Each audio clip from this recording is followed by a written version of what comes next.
नमस्कार मित्रांनो, या व्हिडिओमध्ये आपण महत्त्वाच्या चालू घडामोडींवर रिव्हिजन मारणार आहे. आपल्या व्हिडिओचा पहिला प्रश्न आहे बघा. क्लाउडिया शिनबाम यांनी नुकतेच कोणत्या देशाच्या पहिल्या महिला राष्ट्रपती म्हणून शपथ घेतली आहे? त्याचं करेक्ट आन्सर बघा मिसिस्को. लक्षात ठेवायचं आहे मिसिस्को. क्लाउडिया शिनबाम यांनी नुकतीच कोणत्या देशाच्या पहिल्या महिला राष्ट्रपती म्हणून शपथ घेतली आहे? तर मिसिस्को. पुढचा प्रश्न आहे पहा. 98व्या अखिल भारतीय मराठी साहित्य संमेलनाच्या अध्यक्षपदी कोणाची नियुक्ती करण्यात आली आहे? कोणाची नियुक्ती करण्यात आली आहे? तर डॉक्टर तारा भवाळकर. अतिशय IMP प्रश्न आहे बघा. येणाऱ्या परीक्षेमध्ये तुम्हाला 100% हा प्रश्न पाहायला मिळणार आहे. त्यामुळे स्टार मारून लिहून ठेवा सगळ्यांनी.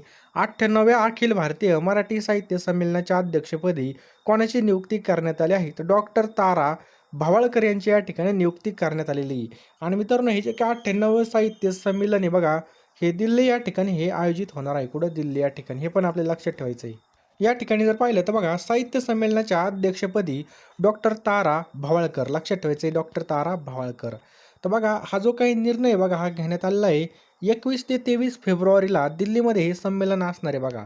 हे पण आपल्याला लक्षात ठेवायचं बघा. दिल्ली या ठिकाणी होणाऱ्या 98व्या अखिल भारतीय मराठी साहित्य संमेलनाच्या अध्यक्षपदी कोण आहेत बघा? लोकसाहित्याचा आणि ज्येष्ठ लोकसंस्कृतीच्या ज्येष्ठ अभ्यासक डॉक्टर आणि लेखिका डॉक्टर तारा भवाळकर यांची बघा एकमताने निवड करण्यात आलेली बघा.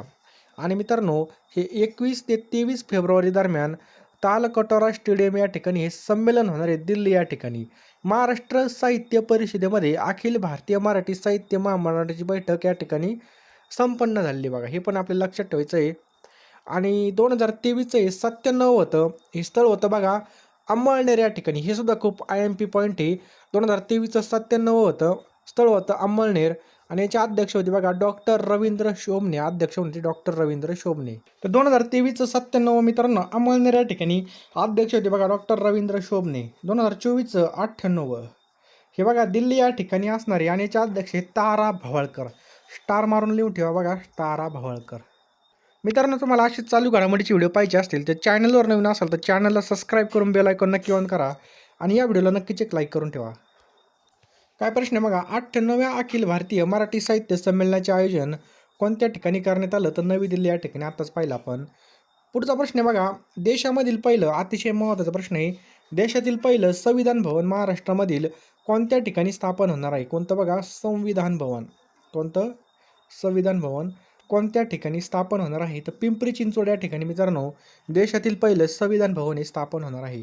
Big boss Marathi. काय प्रश्न आहे बघा. बिग बॉस मराठी सीझन 5चा विजेता कोण ठरला आहे? बिग बॉस मराठी सीझन 5चा विजेता कोण ठरला आहे? तर सूरज चव्हाण. याचं करेक्ट आन्सर आहे. कोणी बघा? सूरज चव्हाण.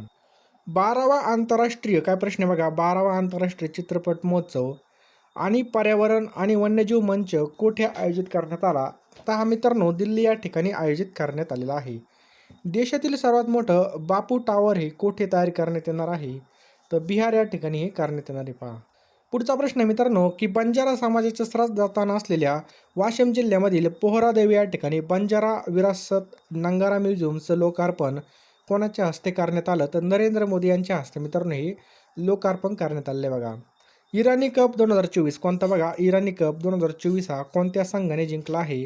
तर हा मुंबई या संघाने जिंकलेला आहे. कोणत्या? मुंबई या संघाने जिंकलेला आहे. जगभरामध्ये 34वा वृद्ध व्यक्तींचा दिवस केव्हा साजरा केला? तर हा 1 ऑक्टोबरला साजरा केला बघा. लक्षात ठेवायचं आहे 1 ऑक्टोबरला. असे दिवस बघा मुंबई पोलिसला विचारले जातात. तर जगभरामध्ये 34वा वृद्ध व्यक्तींचा दिवस हा 1 ऑक्टोबर 2024ला साजरा केला. नुकतेच. काय प्रश्न आहे बघा. नुकतेच कोणत्या जिल्ह्याचं नाव बदलून अहिल्यानगर करण्याची केंद्र सरकारने मंजुरी दिली आहे? तर अहमदनगर. याचं करेक्ट आन्सर आहे पहा. नुकतेच कोणत्या दिवशी मराठी अभिजात भाषा गौरव दिन हा साजरा करण्याचा निर्णय राज्य सरकारने घेतला आहे? तर 3 ऑक्टोबर. याचं करेक्ट आन्सर आहे. लक्षात ठेवायचं आपला 3 ऑक्टोबर याचं बरोबर उत्तर आहे.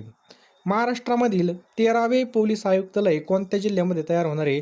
तर नांदेड जिल्ह्यामध्ये बघा 13वं पोलीस आयुक्तालय. की तो बघा 13वे पोलीस आयुक्तालय या ठिकाणी ओपन होणार आहे नांदेडमध्ये. पुढचा प्रश्न अत्यंत महत्त्वाचा आहे. शासन निर्णयानुसार खामगाव जिल्हा बुलढाणा या ठिकाणी MH28 ऐवजी कोणता RTO नोंदणी क्रमांक देण्यात आला आहे? तर MH56. लक्षात ठेवा बघा MH56 हा RTO क्रमांक देण्यात आलेला आहे पहा. नेक्स्ट आहे बघा. नाटोच्या 32 राष्ट्रांनी पुढील सरचिटणीस म्हणून कोणाची नियुक्ती केली आहे? तर मार्क रुटे यांची या ठिकाणी नियुक्ती करण्यात आली आहे. अलीकडेच बघा टायफून क्रेकथॉन हे चक्रीवादळ कोणत्या देशात आलं, तर हे बघा तैवान या देशामध्ये आलं. लक्षात ठेवायचं आहे, तैवान या देशामध्ये आलेलं आहे. पुढचा प्रश्न काय पहा, सर्वात वेगवान 27,000 धावा करणारा भारतीय खेळाडू कोण ठरला आहे, तर विराट कोहली मित्रांनो सर्वात जास्त म्हणजे सर्वात वेगवान 27,000 धावा करणारा भारतीय खेळाडू ठरलेला आहे. पंतप्रधान सूर्यघर मोफत वीज योजनेअंतर्गत छतावरील सौर ऊर्जेच्या स्थापित क्षमतेमध्ये कोणते राज्य देशात आघाडीवर आहे, तर मित्रांनो गुजरात हे राज्य या ठिकाणी आपलं करेक्ट आन्सर आहे. कोणतं? गुजरात. तर बघा मराठी बिग बॉसचा विजेता ठरलेला बघा सूरज चव्हाण. आत्ताच प्रश्न बघितला, कोणालाच कधी कमी समजायचं नाही बघा, अवघड होतं पण सूरज भाऊने करून दाखवलं. काही वेळा आर अश्विनने या ठिकाणी बघा किताब मिळवण्याचा विक्रम केलेला आहे 11 वेळा. मला जी के सुद्धा भेटणारी वन लाईनर रिव्हिजनसाठी, त्याचबरोबर चालू घडामोडीसुद्धा भेटणार आहेत 149 रुपयाला. आपला फोनपे गुगल पे नंबर बघा, तुम्ही डायरेक्ट याला 149 रुपये सेंड करू शकता आणि लगेच तुम्हाला ह्या PDF व्हॉट्सअपला ह्याच नंबरला मिळून जातील, किंवा हा जो काही QR कोड आहे हा स्कॅन करून सुद्धा बघा तुम्हाला या ठिकाणी पेमेंट करता येणार आहे. मित्रांनो चालू घडामोडी लवकर घ्या, कारण की हा टर्निंग पॉईंट असणार आहे. यावरच बघा आपले प्रश्न या ठिकाणी विचारले जाणार आहे. बाकी गणित बुद्धिमत्ता हे आपलं सगळं रिव्हिजननुसार चालू असतं, परंतु चालू घडामोडी चेंज होत असतात. त्यामुळे लवकरात लवकर बघा 149 रुपयाला आपल्याला ह्या नोट्स मिळून जाणार आहेत. लवकरात लवकर घेऊन टाका. पुढचा प्रश्न आहे बघा, भारतामधील पहिलं स्मॉल ॲनिमल हॉस्पिटल कोणत्या ठिकाणी चालू झालं, तर स्मॉल ॲनिमल जे काही हॉस्पिटल आहे हे मुंबई या ठिकाणी चालू झालेलं आहे. पुढचा प्रश्न आहे मित्रांनो, 16वा नोमॅडिक एलिफंट सैन्य अभ्यास भारत आणि कोणत्या देशामध्ये आयोजित करण्यात आलेला आहे, तर मंगोलिया. भारत आणि मंगोलिया दरम्यान हा आयोजित करण्यात आलेला आहे. पुढचा प्रश्न आहे मित्रांनो, डिक स्पूप यांची कोणत्या देशाच्या पंतप्रधानपदी नियुक्ती झाली आहे, तर यांची बघा नेदरलँड. लक्षात ठेवायचं आपल्याला, नेदरलँड या देशाच्या पंतप्रधानपदी यांची नियुक्ती करण्यात आलेली आहे. देशाच्या उपराष्ट्रीय सुरक्षा सल्लागारपदी कोणाची निवड झाली आहे, तर बघा देशाच्या उपराष्ट्रीय सुरक्षा सल्लागारपदी TV रविचंद्रन. लक्षात ठेवा मित्रांनो, TV रविचंद्रन यांची बघा या ठिकाणी निवड झालेली आहे. पुढचा प्रश्न मित्रांनो, एअर इंडियाद्वारे दक्षिण आशियामधील सर्वात मोठं फ्लाईंग ट्रेनिंग ऑर्गनायझेशन कोणत्या ठिकाणी स्थापन करण्यात येत आहे, तर अमरावती या ठिकाणी बघा सगळ्यात मोठं जे काही फ्लाईंग ट्रेनिंग ऑर्गनायझेशन आहे बघा हे स्थापन करण्यात येत आहे. कुठं? अमरावती या ठिकाणी. प्रेमा गुरव यांचं बघा नुकतंच निधन झालेलं आहे. त्या स्वतंत्र सेनानी होत्या. तर कोणत्या स्वतंत्र चळवळीमधील होत्या, तर गोवा मुक्ती संग्राम. आपल्याला लक्षात ठेवायचं आहे बघा, गोवा मुक्ती संग्राममध्ये बघा त्यांचा सहभाग होता. सध्या चर्चेत असलेली जी काही भोजनशाळा कमल ही जी काही वास्तू ही कोणत्या राज्यामध्ये, तर चर्चेत असलेली जी काही भोजनशाळा कमल आहे ही मध्य प्रदेश. लक्षात ठेवा, मध्य प्रदेशची राजधानी कोणती आहे, तर भोपाळ आहे बघा. लक्षात ठेवायचं आहे. जागतिक जैवइंधन दिवस हा केव्हा साजरा केला जातो, तर 10 ऑगस्टला बघा या ठिकाणी जागतिक जैवइंधन दिवस साजरा केला जातो. कधी? 10 ऑगस्टला जागतिक जैवइंधन दिवस साजरा केला जातो. 2024 मध्ये भारत आपला कितवा स्वातंत्र्य दिवस साजरा करणार आहे, तर लक्षात ठेवायचं आहे, तर ऑप्शन क्रमांक डी 78वा. लक्षात ठेवायचं 78वा. 2024च्या स्वातंत्र्य दिवसाची थीम काय होती, यावर्षी स्वातंत्र्य. यावर्षी स्वातंत्र्य दिन 2024ची अधिकृत थीम होती बघा विकसित भारत. लक्षात ठेवायचं आहे विकसित भारत ही थीम बघा 2047 पर्यंत भारताला विकसित राष्ट्रामध्ये बदलण्याच्या सरकारच्या संकल्पनेचा या ठिकाणी प्रतीक आहे. पुढचा प्रश्न आहे, भारताच्या कॅबिनेट सचिवपदी कोणाची नियुक्ती करण्यात आली आहे, तर TV सोमनाथन यांची बघा भारताच्या कॅबिनेट सचिवपदी या ठिकाणी नियुक्ती करण्यात आलेली आहे. सोमनाथ यांची 2 वर्षाच्या कार्यकाळासाठी भारताचे कॅबिनेट सचिव म्हणून नियुक्ती करण्यात आली आहे. त्यांचा कार्यकाळ हा 30 ऑगस्टपासून चालू होणार आहे. ते राजीव गौबा यांची जागा घेणार आहेत. महाराष्ट्रामधील कोणत्या शहरामध्ये आंतरराष्ट्रीय दर्जाचं पहिलं अहिल्या भवन उभारलं जाणार आहे, तर मुंबई या ठिकाणी बघा आंतरराष्ट्रीय दर्जाचं पहिलं अहिल्या भवन उभारलं जाणार आहे. पुण्यश्लोक अहिल्यादेवी होळकर यांच्या स्मृतिदिनी ऑगस्ट रोजी मंत्री मंगलप्रभात लोढा यांनी याबाबत घोषणा केली. मान खुर्द या ठिकाणी जिल्हा नियोजन समिती निधीच्या माध्यमामधून अहिल्या भवन उभारण्यात येणार आहे. त्यासाठी बघा 47 कोटीचा खर्च अपेक्षित आहे. तसंच 35,500 स्क्वेअर मीटर इतक्या परिसरामध्ये हे भवन उभारलं जाणार आहे. पुढचा प्रश्न आहे बघा, 13 ऑगस्ट रोजी लांब पल्ल्याच्या गाईड बॉम्बची DRDOद्वारे यशस्वी चाचणी घेण्यात आली. तर या बॉम्बचं नाव काय आहे, तर या बॉम्बचं नाव आहे गौरव. काय नाव आहे बघा, गौरव. DRDOने ओडिशाच्या किनारपट्टीवर सुखोई 30 MKI लढाऊ विमानामधून लाँग रेंज गायडेड बॉम्ब म्हणजे LRGB गौरवची पहिली चाचणी घेतली.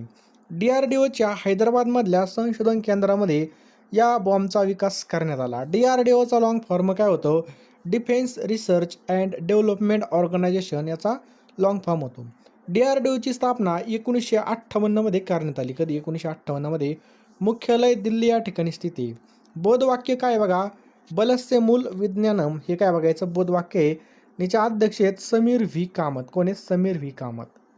पुढचा प्रश्न आहे पहा. महाराष्ट्र शासनाच्या सांस्कृतिक कार्य विभागातर्फे देण्यात येणारा 2024चा गान सम्राज्ञी लता मंगेशकर पुरस्कार हा कोणाला जाहीर झाला आहे? तर अनुराधा पौडवाल यांना मित्रांनो हा पुरस्कार जाहीर झालेला आहे. लक्षात ठेवायचं आहे, अनुराधा पौडवाल यांना 2024चा जो काय लता मंगेशकर पुरस्कार आहे हा जाहीर झालेला आहे. लक्षात ठेवायचं आहे, या पुरस्कारामध्ये रोख बक्षिसामध्ये वाढ करून 5 लाखावरून बघा 10 लाख करण्यात आलेलं आहे. पौडवाल यांनी बघा 1973मध्ये अमिताभ बच्चन आणि जया यांच्या अभिमान या चित्रपटामधून करिअरची सुरुवात केली होती. 2006मध्ये आलेल्या जाने होगा क्या या चित्रपटामध्ये त्यांनी शेवटचं गाणं गायलं होतं. याशिवाय त्यांना 4 वेळा फिल्मफेअर पुरस्कार आणि एकदा राष्ट्रीय चित्रपट पुरस्काराने सुद्धा सन्मानित करण्यात आलेलं आहे. बघा पुढचा बघा 42वा लोकमान्य टिळक राष्ट्रीय पुरस्कार हा सुधा मूर्ती यांना देण्यात आलेला आहे. हा एक पॉईंट लिहून ठेवा. फिजी देशाचा champion of the order of Fiji राष्ट्रपती द्रौपदी मुर्मू यांना हा देण्यात आलेला आहे. DIOCचा ऑलिम्पिक ऑर्डर पुरस्कार हा अभिनव बिंद्राला या ठिकाणी देण्यात आलेला आहे. रशियाचा ऑर्डर ऑफ सेंट अँड्रू एपॉस्टॉल हा नरेंद्र मोदी यांना देण्यात आलेला पुरस्कार आहे. पेन प्रिंटर 2024 हा पुरस्कार अरुंधती रॉय यांना देण्यात आलेला आहे. पहिला विज्ञान रत्न पुरस्कार गोविंदराजन पद्माभन यांना देण्यात आलेला आहे. बघा 2024 मधला पहिला ब्रह्म साहित्य पुरस्कार बी जयमोहन यांना देण्यात आलेला आहे. 2024चा गान सम्राज्ञी लता मंगेशकर पुरस्कार अनुराधा पौडवाल यांना देण्यात आलेला आहे. आत्ताच पाहिला आपण. संत साहित्यावर लेखन आणि मानवतावादी कार्याबद्दलचा ज्ञानोबा तुकाराम पुरस्कार हा कोणाला जाहीर झाला आहे? तर संजय महाराज पाचपोर यांना मित्रांनो संत साहित्यावर लेखन आणि मानवतावादी कार्याबद्दल ज्ञानोबा तुकाराम हा पुरस्कार संजय महाराज पाचपोर यांना हा जाहीर झालेला आहे. आणि या जीवनगौरव पुरस्काराची रक्कम वाढून बघा 10 लाख रुपये करण्यात आलेली आहे. नटवर्य प्रभाकर पणशीकर रंगभूमी जीवनगौरव पुरस्कार हा प्रकाश बुद्धिसागर यांना देण्यात आलेला आहे. संगीताचार्य अण्णासाहेब किर्लोस्कर संगीत रंगभूमी जीवनगौरव पुरस्कार शुभदा दादरकर यांना देण्यात आलेला आहे. तमाशा सम्राज्ञी विठाबाई नारायणगावकर जीवनगौरव पुरस्कार जनार्दन वायदंडे यांना हा देण्यात आलेला आहे. राज्य सांस्कृतिक पुरस्काराची रक्कम तिप्पट वाढवून 3 लाख रुपये करण्यात आलेली आहे. राज्य सांस्कृतिक पुरस्कारामध्ये एकूण 12 पुरस्कारांचा समावेश होतो. पुढचा प्रश्न आहे, भारत आणि कोणत्या देशांनी मिळून उदार शक्ती 2024 हा द्विपक्षीय वायुसेना सराव आयोजित केला होता? तर भारत आणि मलेशिया दरम्यान मित्रांनो उदार शक्ती 2024 हा द्विपक्षीय वायुसेना सराव आयोजित करण्यात आला होता. रॉयल मलेशियन हवाई दलाबरोबरचा हा संयुक्त हवाई सराव 5 ते 9 ऑगस्ट 2024 या कालावधीमध्ये मलेशियामधील कुआंत या ठिकाणी पार पडला. या संयुक्त सराव सत्रामध्ये भारतीय हवाई दलाने सुखोई 30 MKI लढाकू विमानासह भाग घेतला होता. पहिला वैश्विक प्रवासी महिला कबड्डी लीगचं आयोजन कोठे करण्यात येणार आहे? तर हरियाणामध्ये बघा पहिल्या वैश्विक प्रवासी महिला कबड्डी लीगचं आयोजन करण्यात येणार आहे. कुठं? हरियाणा या ठिकाणी. पहिली जागतिक महिला कबड्डी लीग पुढील महिन्यामध्ये हरियाणामध्ये सुरू होणार आहे. याला अधिकृतपणे बघा वैश्विक प्रवासी महिला कबड्डी लीग असं नाव देण्यात आलं आहे. या अभूतपूर्व स्पर्धेमध्ये 15हून अधिक देशांच्या महिला खेळाडूंनी सहभाग घेतला होता.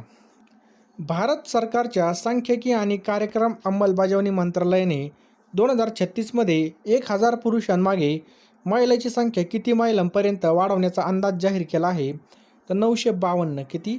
952 महिला वाढवण्याचा या ठिकाणी अंदाज व्यक्त केलेला आहे.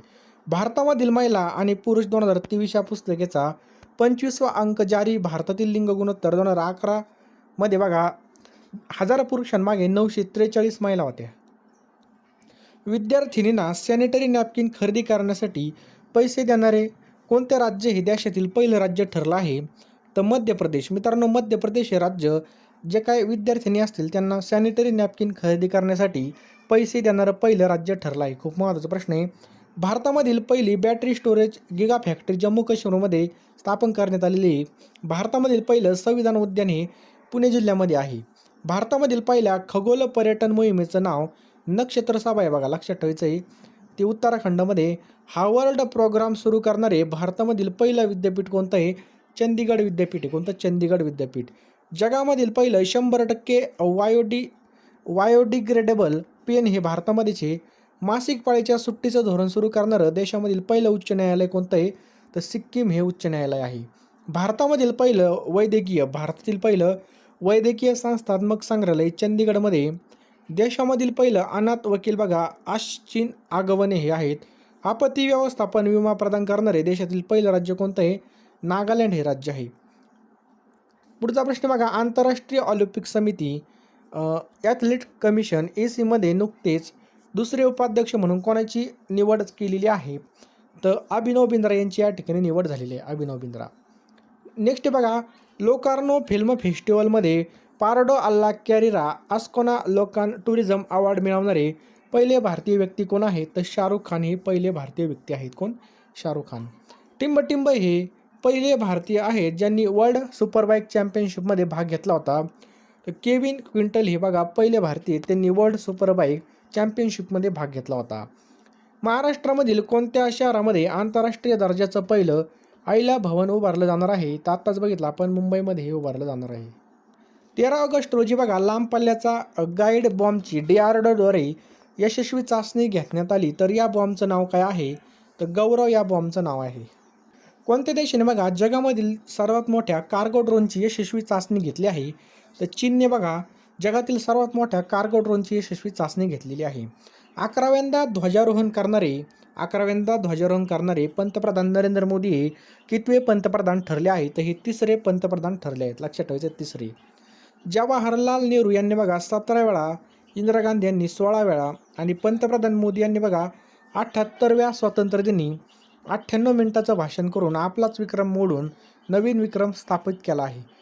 नरेंद्र मोदी बघा बिगर राजकीय कुटुंबामधील 1 लाख तरुणांना त्यांनी त्या ठिकाणी राजकारणामध्ये आणायची घोषणा केलेली आहे. 2026मध्ये भारतातील ऑलिम्पिकचं आयोजन त्यांनी भारतामध्ये करण्यात असण्याची घोषणा केली.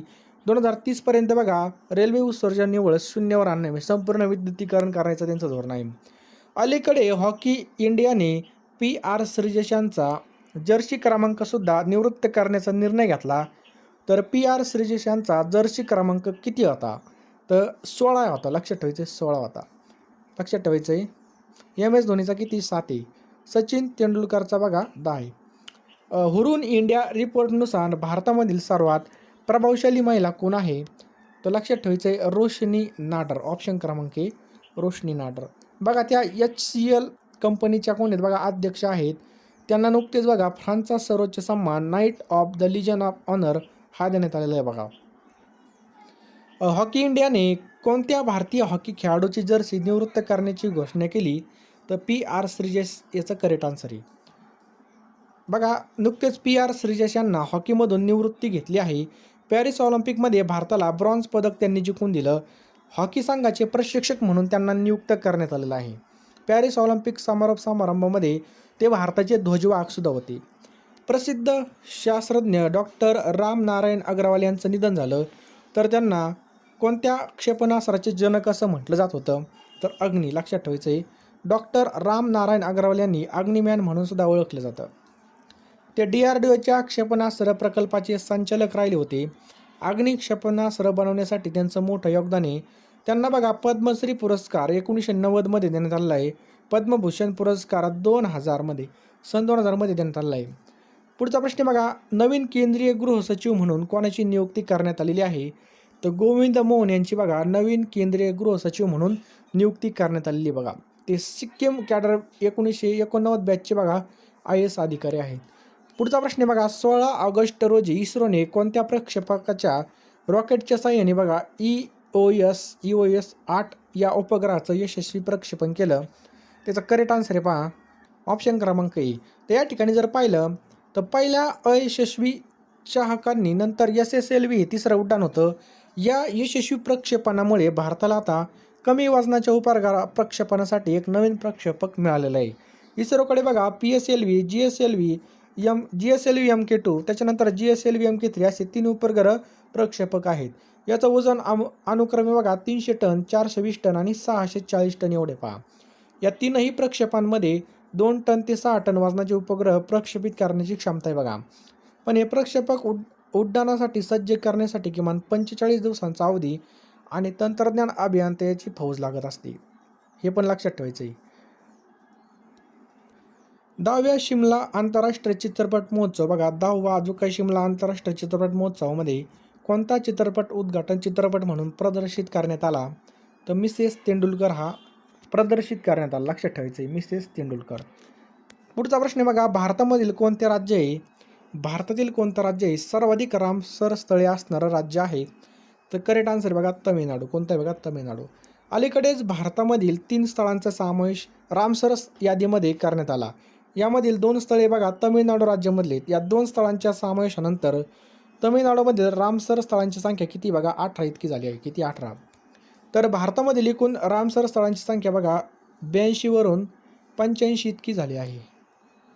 70व्या राष्ट्रीय चित्रपट पुरस्कारामध्ये सर्वोत्कृष्ट हिंदी चित्रपटाचा पुरस्कार कोणत्या चित्रपटाला जाहीर झाला आहे? तो गुलमोहर या चित्रपटाला हा पुरस्कार जाहीर झालेला. लक्षात ठेवायचं आहे गुलमोहर या चित्रपटाला जाहीर झाला आहे. 3ऱ्या व्हॉइस